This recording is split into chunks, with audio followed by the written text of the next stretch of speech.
When I Was Not My Own. Written by Jake Harrison. Being trapped inside your own body was the kind of horrible thing you'd heard about coma patients and those who suffered from sleep paralysis, but not really as a deliberate prison, or even such a literal one. This was all my body was for some time. I can't even remember. A waking, walking, talking nightmare-fueled prison with the warden being not of this world. I had no voice, no power, no control, and no choice.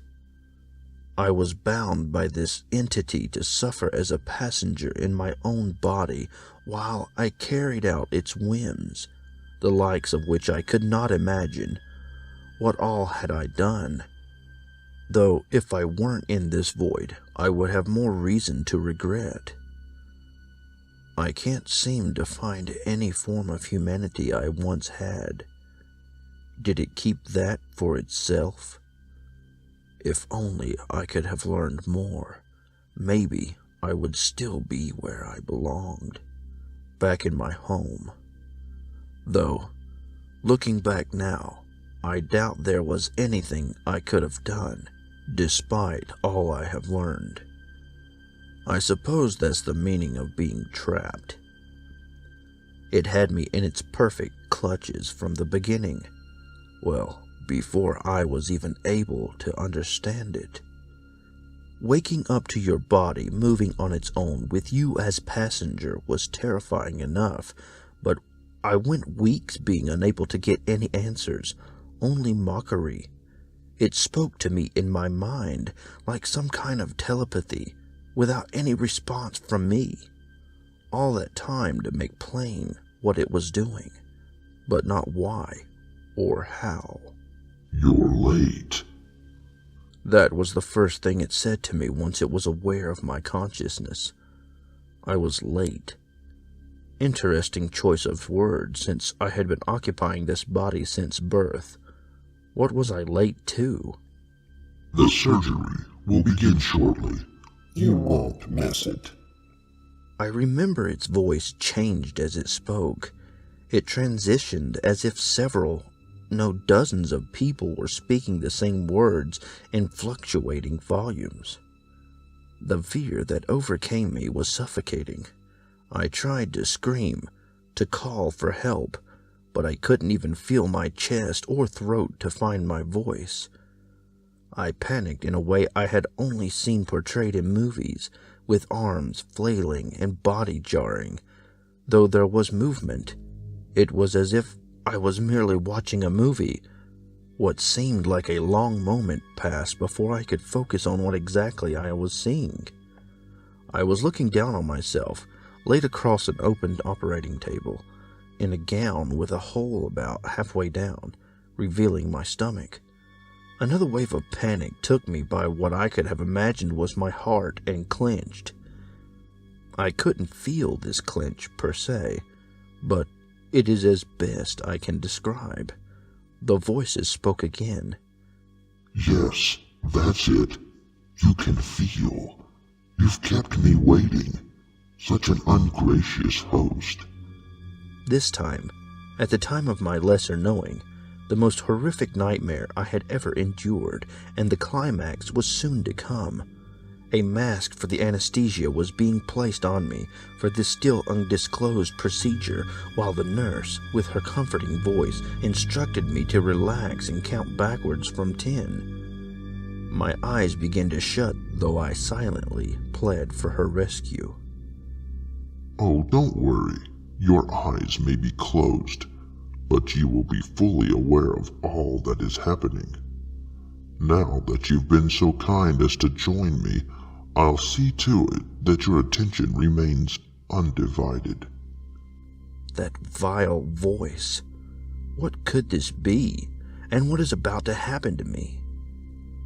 It's been 6 seconds, and you're wide awake. How exciting. Please continue your internal writhing while we witness this together. It gave a low, venomous laugh as it finished speaking, at which time I felt the frigid scalpel make contact with the flesh just above my navel. The panic came anew, although this time it was accompanied by a sensation that I was not so much familiar with: pain.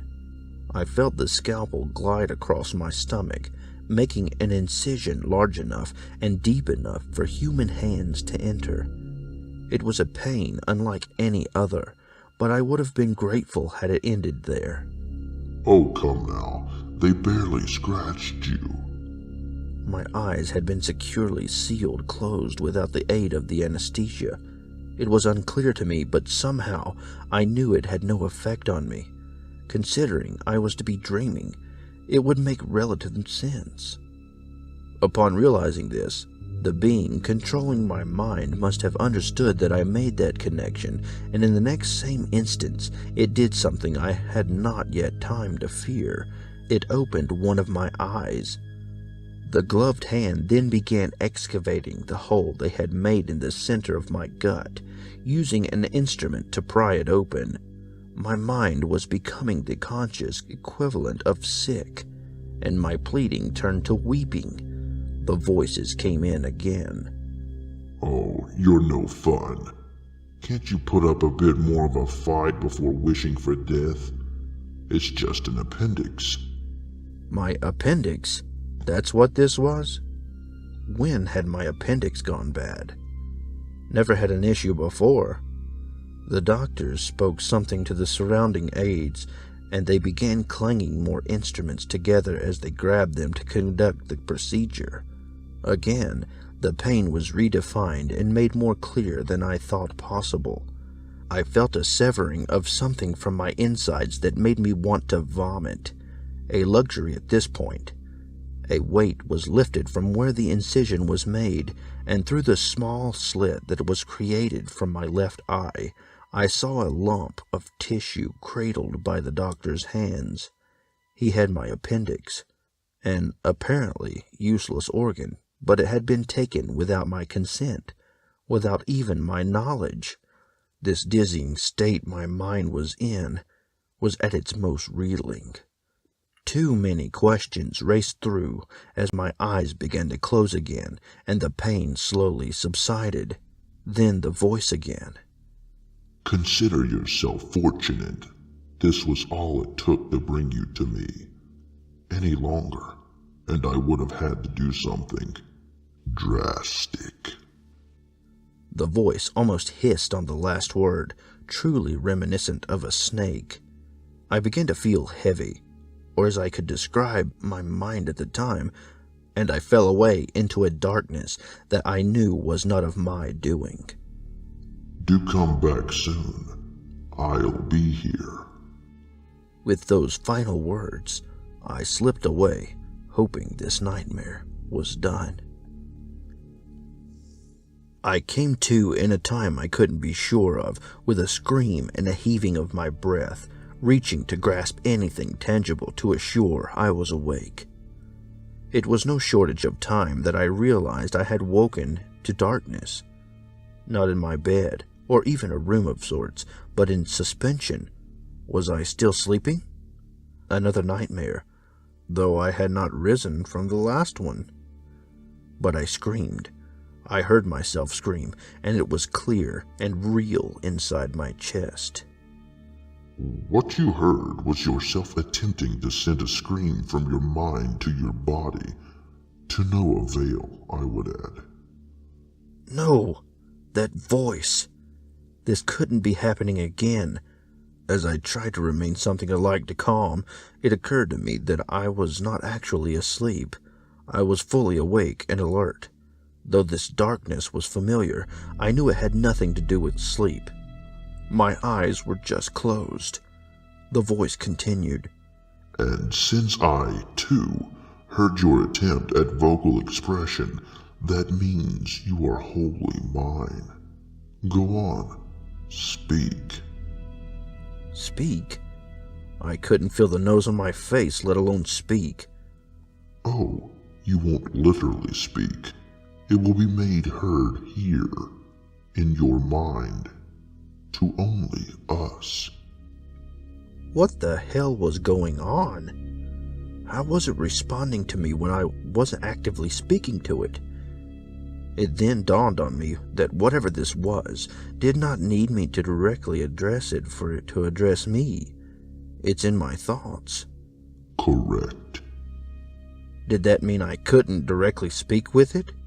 I was clearly conscious and should, theoretically, be able to think words, as laughable as it was to need to process. I concentrated what focus I could on directing my thoughts to put them into words, a task done countless times by every person on the planet, but this time it seemed like I was being blocked or restrained. In time, I mustered the means to speak. Hello? My voice. I could hear it for what seemed like the first time in ages. It was a familiar sound that I clung to, though hearing it was relative. And the last horse crosses the finish line. You have been insufferable to wait on. The voice was somehow less sinister, almost as if it was amused by its own wit. I spoke more to it. What is this? This is skydiving. The tone of my thoughts had shifted from pleasantly relieved to frighteningly confused. Was this some sort of joke that I was too ignorant to understand? Just after saying skydiving, I began to feel wind rushing against my face, and I could hear a roar all around me. My eyes slowly opened, again by an outside force. The light of the sun struck me sharply, but my eyes did not flinch as they focused, scrambling to take in the vast scenery before them.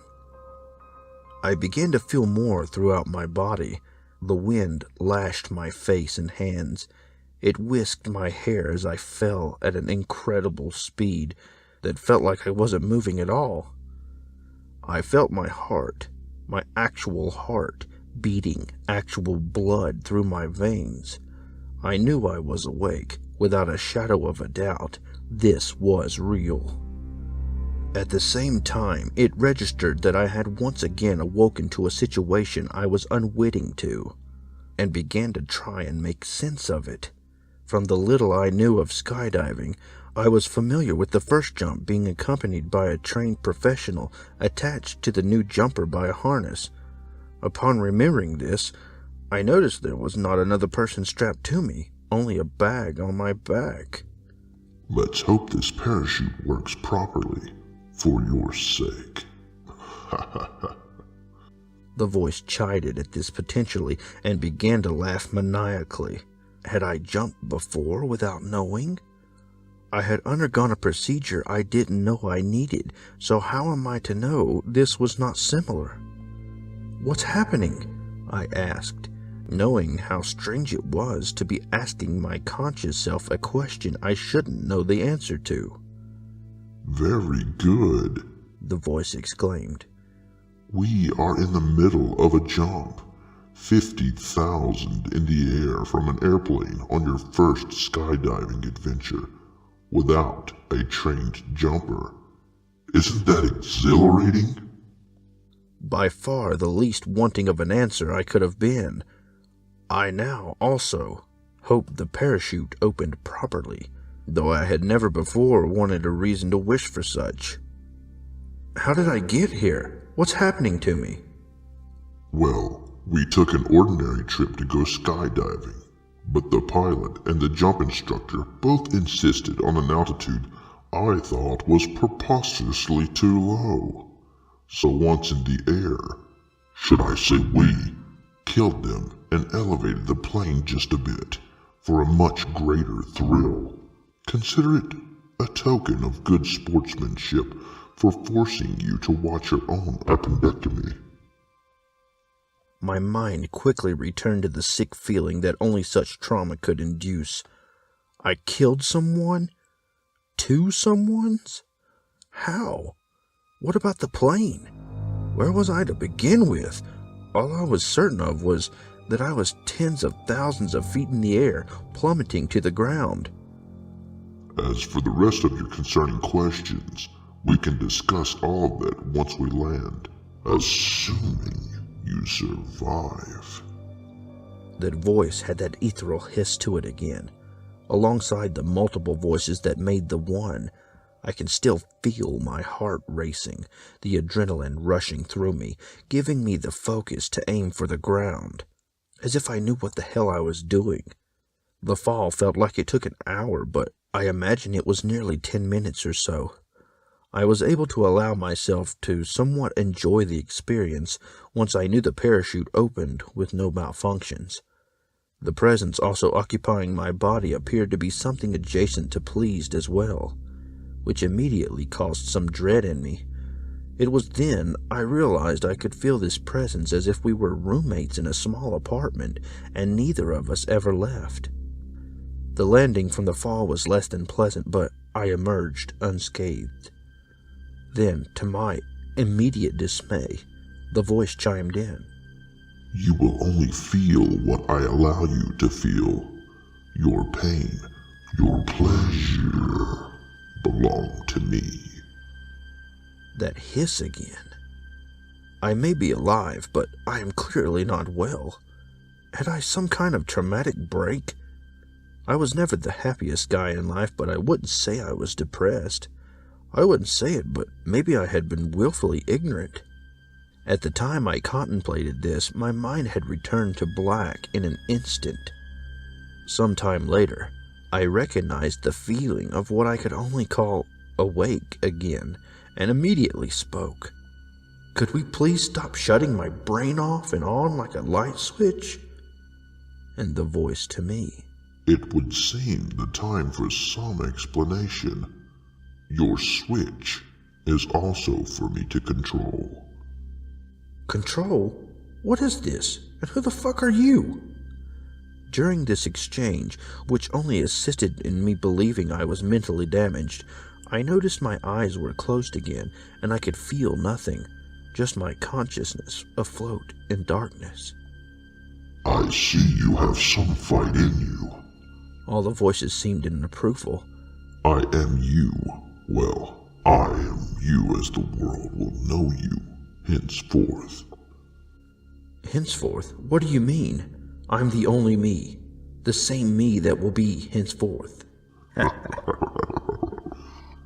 The voice gave a sincere cackle, making a point to emphasize a more feminine shrill.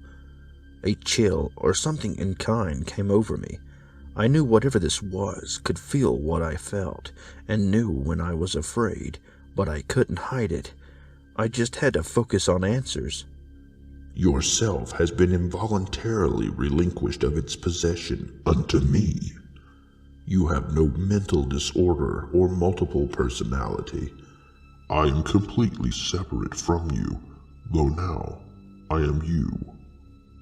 Wholly. Like what? Some kind of psychic who controls people's minds?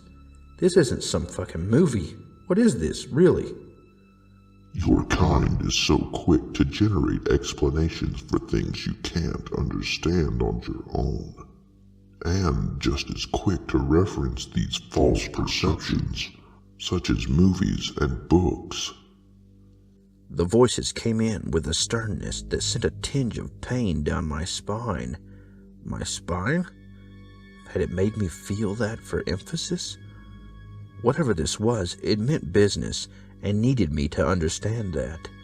I built up what courage I could and continued the conversation, though I was still completely unaware of where my body was at the time. So, you're me? Where am I? That is an excellent question. The voices rejoiced. You are actually in the same place you've always been. A conscious mind in your own body, though control over that body has been seized, and I am in full command. Your vision, your hearing, your touch, all of your senses are at my disposal to expose you to or restrict you from. The voices were calm and concise. It somehow made me feel less easy that it could come across as idle conversation to whatever this was sharing my mind. I'm not sure I understand yet. So you occupy my body, and you say you are me. Are you an extension of my body, or something else? The voices gave a low, sinister chuckle that was deep, emanating from what would have been its diaphragm, had it one. It responded, I think you know the answer. For the third time since meeting this thing, I had the urge to vomit from my mind. I did know that it was something else. It couldn't be my own mind that's turned on me. I hardly had a reason to argue. Mental illness ran in my family, and I've been estranged from them for years, so snapping wouldn't entirely surprise me. Just that this entity feels separate from myself. So then, who are you? Your kind has called me many things. Things in lore and myths. Things of disease and hysteria. But I have never been called anything before you. How can that be? And before who? Before humans? You're not the slowest human I've inhabited. You've done this before? Taken over someone's body? Many times. Well, if you are as you say, and based on what I know of religion, would it be accurate to assume you were a demon or something? That is the most common term used. If that is what suits you to refer to me as, then so be it. Its voice remained the steady, a low hum of numerous voices speaking in harmony. Had I not been so terrified, I might be amazed at this. Maybe I was and didn't want to admit it. So you have control of my body, and you can apparently shut my mind off at will, but you are allowing me all of these questions. Correct. Why? It's one of the most amusing parts of occupying you creatures. Your wonder is only bested by your fear of the truth. And of the truth, I have ample. Is that what this is? Amusing? Some kind of game to you? I would not call it a game. A game implies contest. Here, there is none. Though the emotions you humans have developed has led to some of the most entertaining revelry I could savor. Only humans have evolved in such a way to feel these things, unlike the other creatures you cohabitate with. The voice was deliberately more masculine. Perhaps it wanted to intimidate me at the time, to feel the revelry it sought in me. Could that have meant that this being feeds on the emotions of people? It does sound similar to the demons of our religions refer to. And that's all you get out of this? Amusement, revelry, by possessing humans and feeding on their emotions? Feeding? The voices erupted in equal measure, male and female, seemingly in disgust. As of some sort of parasite. Impudence. I do not feed on you lowly creatures. I do not feed at all, though the sheer amusement is predominant in my motivations. So you don't eat? Not even occupying a living body? No, I can sustain whatever vessel I occupy. Adversely, I can destroy it just the same. And you have no further motive than for pleasure, taking over bodies and putting them through horrific incidents. That's sick. My tone in saying that clearly affected the entity in the way I wanted. I wanted it to feel some kind of disgust with what it was doing, that it knew it was wrong. I'm still not sure why I tried to appeal to the humanity of a being I knew was nothing near human, but it was clearly intelligent. Maybe it understood empathy. The voices came in more female and began as a soft sneer before erupting into a chilling shriek. That's what it would feel like if I gave a shit what you thought. The voice was thus far the most frightening. My mind wished to flinch but had nowhere to flee. I was stuck with this terror and what would come of it next. I began pleading within myself for the answer to why. Why me? Why this? Naturally, the demon, as I am satisfied with calling it, felt it and responded. Do you think yourself as some chosen thrall? Your possession of me was purely through your lack of will. My will? Yes. You are a 25-year-old, failed law student with no faith in anything. Not the world, not a god. You hardly believe in the law you studied, and even that was forced upon you by your father, whom, by the way, you've been estranged from for 6 years. You work a job that shows little appreciation for you, with no sign of advancement, across the street from a prestigious law firm. That kind of abysmal self-loathing made it too easy for me to make my way in as you slept and dreamt of a better life. You came to me in my sleep?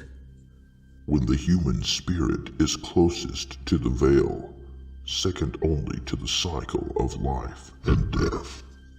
And from there, you just began your reign of terror? If that is what you wish to call it. It is also an opportunity to educate you on things your kind has failed to understand. A favor we do in kind before our reign of terror is done. Because you're an all-knowing, prehistoric demon who picks on weaker creatures? I am not all-knowing, but closer than you could ever be. But if this favor you give us is truth, then why do we humans not know it? We have been fighting over this truth for thousands of years, and you allegedly give it to us, yet the world is still divided. The voice gave another low chuckle.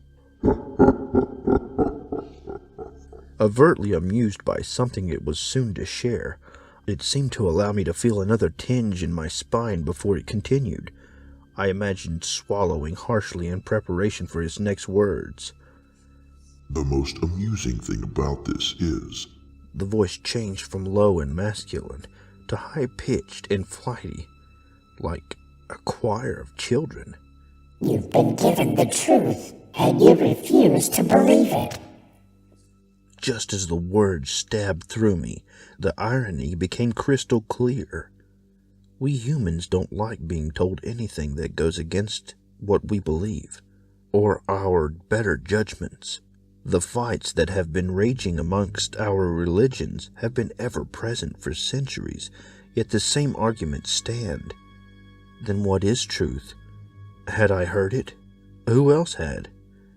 There have been those who learned the truth and were allowed to live.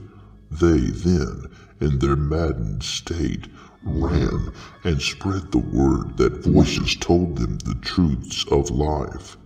Surely you can surmise what became of them. They were labeled as crazy or heretics. The reality of this weighed on me in such a palpable way. I could have mistaken it for a pile of rocks or a jeep. I knew what it said had to be true. It was evident in all parts of the world. You believe what everyone else believed, for the region you lived. Otherwise, you were shunned, or worse. Was that the demon's intention? To see humans chaotically and systematically cast out their own ideas, the truths of which are being made plain. Evil. Another word used to associate my kind with, though I could not care less for your ideas of morality. Wait, did you just say your kind? There are more of you? Of course. The voice came in loudly, as if all the voices were to make their separate yet unified presence known. I had not considered that possibly before that time. It was preoccupied by the trespasser in my body that I didn't think about others around me. This could be happening at the same time to someone as it is to me. I could have met one of those things before now. Would I have known? The demon spoke again. Yes, that's usually the harder pill to swallow before the really big one, but we'll get there in time. Of course, though, I am not the only one of my kind. We have been since creation. Unfortunately, like you, we do not know how we came to be, only what is beyond. I had to collect myself to follow up from that. Beyond, like after death. Yes. The demon's voice returned to what I can call normal. In explaining this, a welcomed return, yet fear still gripped me tightly. Curious? Oh, well, I stammered, which was weird to think about being inside my head. It felt so clear, yet I hesitated. Was that the demon's doing? How curious was I to know? Would I be allowed to live afterwards? And if so, would I tell anyone, even though I know they won't believe me? What would happen if I knew? It felt like a smart question, though I asked equivocally, shaking in my metaphysical boots. That is not your concern. But I can say it will make no difference to me whether you know or not. Your fate is the same. All of the composure I managed to maintain during this interaction failed me that instant. My fate is the same. It's already decided what it wants to do with me. Does that mean I will live? Or will I just cease to exist?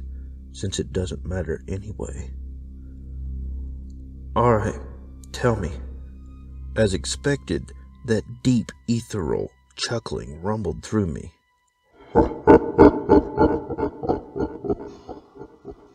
All voices harmoniously reveling in my fear, exactly as it wants, though now may not be the most ideal time to wonder, but my eyes had not opened, and I still had no idea what it was my body was doing. In the same harmony, the demon's voice reached a pitch so low I could hardly make it out, yet I clearly understood what it said. Death is a void. I paused for a moment and contemplated on that. Void? Emptiness? Nothing? That's right. The demon's voice glided across the words with pleasure, as if it seduced me with a low, sultry voice. I managed to formulate more words. So heaven and hell. It returned to normal, but with a sly smugness. Now that, you humans weren't too far off on. You see, void indeed implies there is nothing. However, nothing cannot be nothing without substance. Your consciousness remains floating in a void of pure darkness or radiant light. Which one of your kind must have learned that truth early in your history, spread it, and it evolved into the concepts you call heaven and hell? That information was somehow comforting. To know there was a place after this mortal life that was pleasant, even if that place was merely a light that your mind just floats in. However, that does raise the question. So your mind floats in this place for eternity? Like, that's it? The voice became more assuring, as if to console me or ease my mind. You are familiar with the law that energy cannot be created or destroyed. Reincarnation? Another theory you simpletons were close on. Your consciousness at that point is reduced to what you call your soul. It stays in either light or darkness until its time comes to be recycled into a new life and begin again. This information came to me as if I had always known it, but never had real confirmation. The breadth of all this knowledge was more than overwhelming, but also exhilarating. I was learning the truths to life that people only raved about to be diagnosed as crazy. I, however, had no intention of going down like that. Knowing was enough for me. Hopefully the demon's decision for me reflects that. However, the demon said with a sinister tone that next to shattered my previously optimistic perspective. the soul could go elsewhere. With that, its voice both growled and whispered, and I could no longer discern gender. Then it occurred to me. The voices. Why were there so many voices speaking for this one entity? Could they have been the souls it kept? At that moment, I had made the most horrifying conclusion, and in that same monotone, visceral voice, the demon encouraged me. Go on. I tried to fight it, the panic, the desperation, the fear for my life, for my soul. I pled in a way that only the innocent on death row plea, but I kept it together. I'm next. The demon spoke quickly and sharply, like the drawing of a blade to the throat. Yes. The answer was not as hard to hear as the initial realization, but it still hurt. Pain. It wanted me to feel that. A choke in my throat. A cough I can't get out. The taste of metal. Taste. I can feel my body. That development caused my fear to reach new heights. I felt as if my mind was fracturing, trying to escape the coming madness. I tried to tear myself from my body in a feeble attempt, an attempt which the demon unleashed a guttural laugh of more voices than I had heard so far.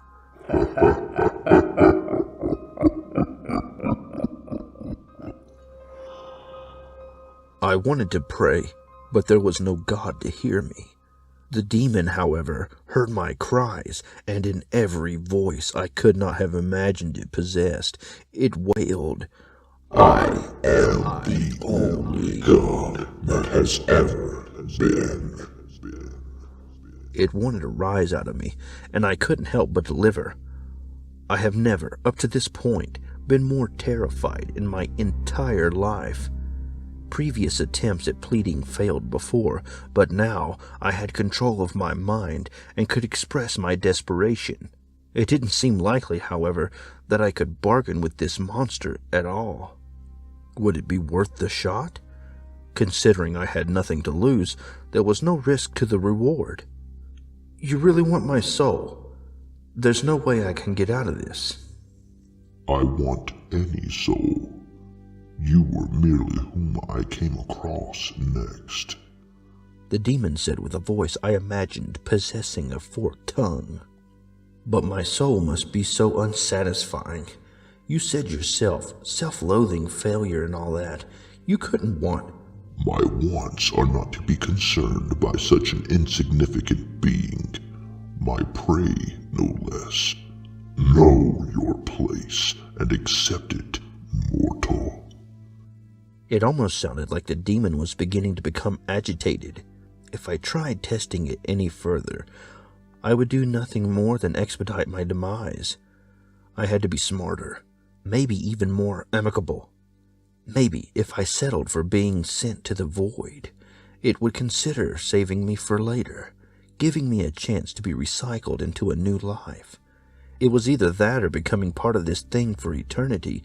A fate, I imagined, was worse than 1,000 voids. The demon pondered aloud. You would wish to be cast to the void rather than be one of my collection. I'm hurt. I shivered. My spine felt like it had ice water pumping through it, almost as if I was already dead. I knew I had to follow up on the demon's keen perception in order to have a chance. Yes, maybe you would allow me the chance to be reincarnated into a better life, a more satisfying life for your appetite. continue to refer to my whims as a means of nourishment, and I will rip your soul from you here," the demon said with a voice like a distant rolling thunder. I had to elaborate to make it seem more in its favor. "I just mean, a being like yourself deserves souls of greater value. Mine is a sham, a waste of a life. You wouldn't want a spotty collection, would you?" "The quality of life does not change the quality of a soul, and you would do well to not try and appeal to any sense of pride you think I have, for I possess none." Although, The demon's voice changed from a harmony of masculine tenor voices to whispering children, as if far off in a haunted wood. That last word lingered in my mind as an echo. Then it continued in the same whisper. I have never given anyone the chance to bargain with me. An interesting turn on my part. Perhaps I had almost grown bored with the ramblings of desperate victims and saw something more. It paused for a seemingly purposeful, dramatic effect. Intriguing you. "And?" I asked, wondering if that was too rash a way to respond. And perhaps I would be interested to see where a soul like yours ends up after being given a new life. "And I trust you would be able to find me when you wanted to again." After having met you now, yes, it would be effortless. "Then maybe we can make a compromise." I remember thinking about how much I was pressing my luck with such an unapologetically evil being, but I was going for broke and hoping for the best. Go on. It insisted in an array of voices, both adolescent and motherly. This being knew how to truly frighten me, and I had yet to get used to it. "Let me live out my days as ordinary, then I'll die, go to the void, and you can wait for me to recycle into a new life, and since you already know my soul, you could enter it as early as birth, right?" Correct. Perceptive of you. I knew how that sounded, sacrificing an innocent newborn child to ensure my life now, even though I could get hit by a bus tomorrow and die, making this whole bargain a waste. It was evil in its own, human way. I was desperate.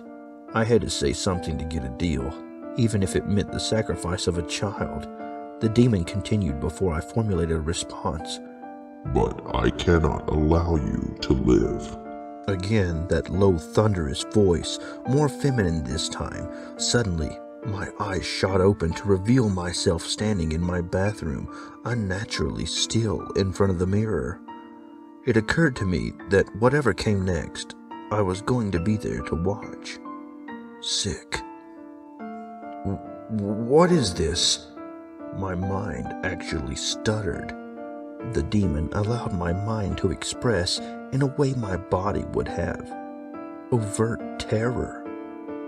"This is the end for you. However, given your valiant effort at bargaining with me, I will grant you a compromise," It said with a comforting voice, more masculine with a tone of British accent. "A compromise which will waver in my favor, of course, but you will keep your soul for now." I could have cried, I was so relieved, staring into the mirror, wishing my body to respond to this news in an obvious way. It gave me nothing, just a blank, wide-eyed, emotionless stare. "That's very gracious of you, but how will it be to your advantage if you don't take my soul for yourself?" I asked, even though I knew the answer was going to be revealed very soon. "Oh, It said with an eager slyness. we're going to watch you die, of course. I can at least give myself a show before bidding you farewell." I was almost shocked by the fact that I considered that being fair for a split second before realizing none of this was fair at all. This was my body, my mind, my life, and this demon gets to decide what to do with it. Fair was not the word, but it was the closest thing to it. I dared to ask, "How?" My mind ached for asking, but the suspense was just as deadly as whatever it had planned for me. The demon let out a howling laugh of more voices than I could discern. In addition to the suspense, that laugh could have killed me on the spot, and it would have made sense.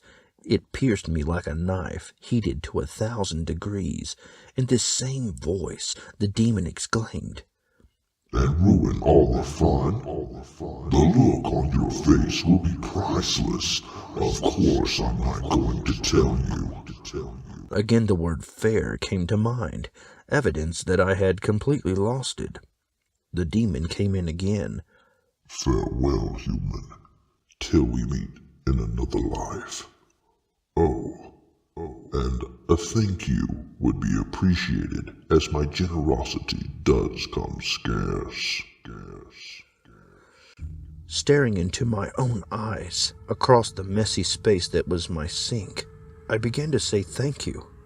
I was, in a way, grateful for the courtesy of not taking my soul for its own. It didn't have to listen.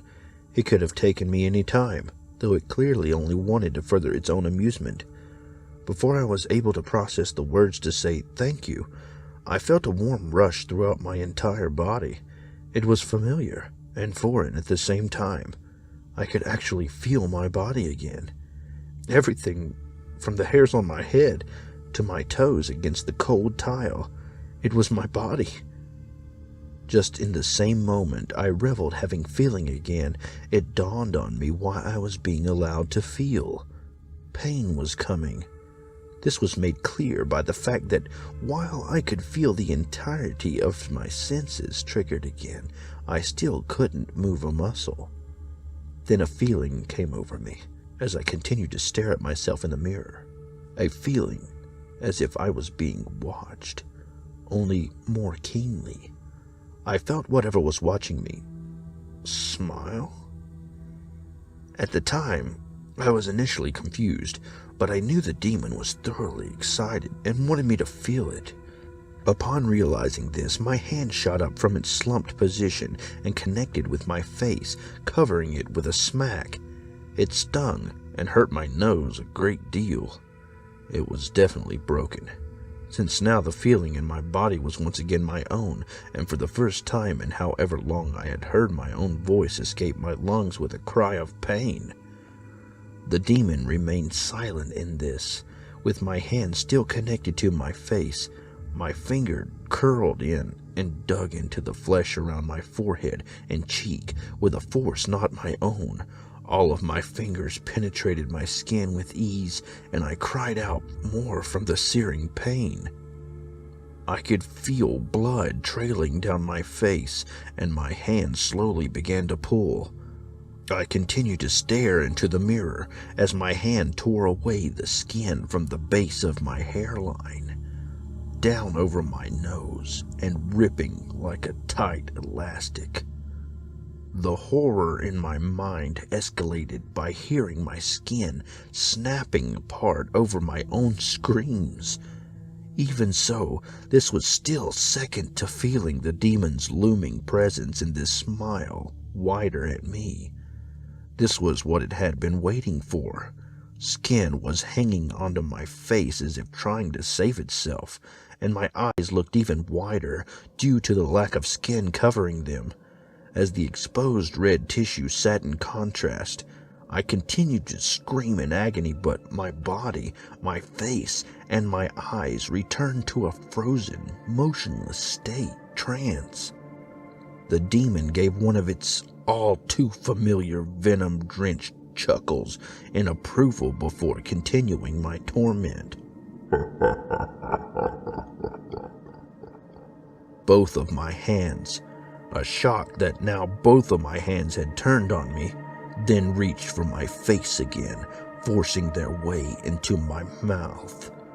This further proved that fear knew no bounds as I screamed louder from both pain and dread of what was to come. My right hand, the stronger hand, gripped my bottom jaw like a vice, too tight, while my left draped over my head to rip against the top row of teeth. I don't know if at this point I was pleading with the demon or out loud to anyone who would listen, but the demon continued to laugh. My arms tensed and began to separate. I was so exhausted from panic and fear that I would have passed out if I was in control. I wished for it, though I knew it was hopeless. My hands pulled like machines without stalling for a second, even with such resistance, and made a sound I knew was my jaw separating from my skull. The pain radiated from my face to the bottom of my stomach, which was made nauseous by staring at myself being mutilated by my own 2 hands. My fear, my arms then gave a concise jerk to their pulling and extended my face far beyond its limits. My jaw, the skin on my face, the muscles beneath, all tore and split apart in a noise I could only compare to a crocodile clamping on the leg of a wildebeest and ripping violently. The demon abandoned its idle snickering for a booming exclamation of approval. Children laughing in mockery while I begged for instant death. My left hand releases its grip of my head and returned to my side, blood dripping from my fingers. Before I could imagine what was to be next for my torture, my right hand slung away from me with my jaw still clutched and completed its removal from my head. With skin stretching and snapping away, my jaw was carelessly tossed into the sink, almost as if it was garbage. The mirror now showed me mangled, morbidly deformed, my blood literally pouring from beneath my head and my tongue merely dangling with no safe enclosure. My screams had become a helpless gurgle of blood and foam as it escaped the hole under my head. I could feel myself drowning in blood, but still I stood, staring into my own doomed eyes. I prayed we were done, but I knew better than to be so foolish. The next wave of horror came over me as my head began to tilt back, far enough to see the ceiling and out of view of the mirror. Would my next trial be to my unseeing eyes? Again, I had no time to be grateful before my body made further choices I had no say in. My head jerked forward and slammed into the edge of the counter and came with a crack like lightning without the thunder. My head then lifted from the sizable chunk missing from the counter, causing more copious amounts of blood to expel from my forehead and stain the entire sink. The force from the impact was clearly unnatural. The demon needed it to be, and willed my body to meet superhuman capacity to damage it. My eyes returned to the mirror and took in horror still growing. The impact from my head crashing into the bathroom sink caused a gash in my head large enough to dig beneath. Though beneath the skin and not visible to me, I knew my skull had to have significantly fractured, and I awaited another forceful reunion with the hard surface. To my immediate dismay, instead of returning my face to the sink, my hands crept back up and to the newly made gape in my forehead. Still attempting to scream louder, though failing, my hands dug through the separated skin to make their way to my fractured skull. Then, the realization of what was to come took me further into this already abject horror and buried me deeper. Similarly to how my hands pulled my jaw apart, they proceeded to do the same with the hole in my head. I couldn't tell what was louder, my screaming, my head literally opening up, or the demon's incessant laughter. My skin again fought for dominance against my arms pulling, but was no match against this unholy strength. It gave way and exposed what my skull's sole purpose was to protect. Then, while I stared at my unrecognizable self, the demon spoke in what seemed like an hour. Scrambled or sunny side up?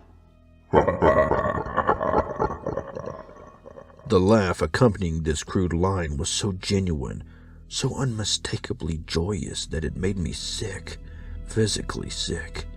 Then terror, again redefined, struck. A combination of blood, screams, and vomit expelled from me in uncontrollable waves as my hands made contact with my brain.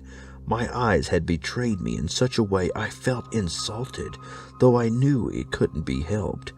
How could they be showing me this? Please, just shut off. Just die already. The demon's unabashed laughter continued as my hand squeezed the gray matter cradled by my now useless skull. My entire body convulsed at this pressure, and my vision wavered. Is this it? Could it finally be over? The demon chimed in with a hiss, again like the most vile serpent in a tranquil garden. Enjoy your darkness.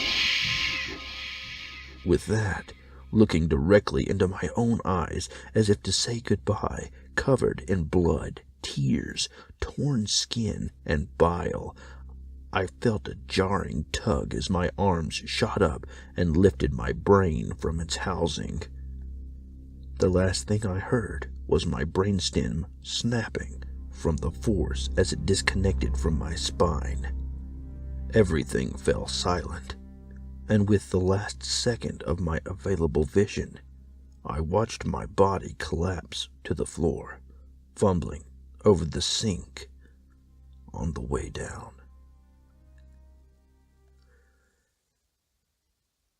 Time doesn't seem to exist here, in this darkness. I couldn't say how long it's been, minutes, days, or years. I no longer hold the human senses, merely my consciousness, boundlessly submerged in this abject darkness. How long before I lose that? Will I be this conscious mind for eternity, or am I going to lose myself to this maddening nothingness? I don't know, and I don't care. I wish I cared. I also wish it would stop laughing at me.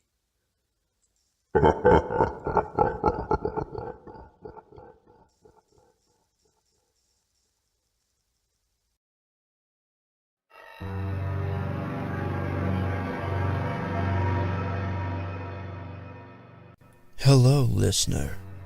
If you've made it this far, why not follow me on Twitter at CreepyPastaED? Don't forget to click the link to subscribe, if you dare. And if you have a creepypasta or any chilling, creepy, spine-tingling story you want to be heard, send it to CreepypastaED@gmail.com. Look me up on the CreepyPasta Amino app. And remember, Don't fall asleep.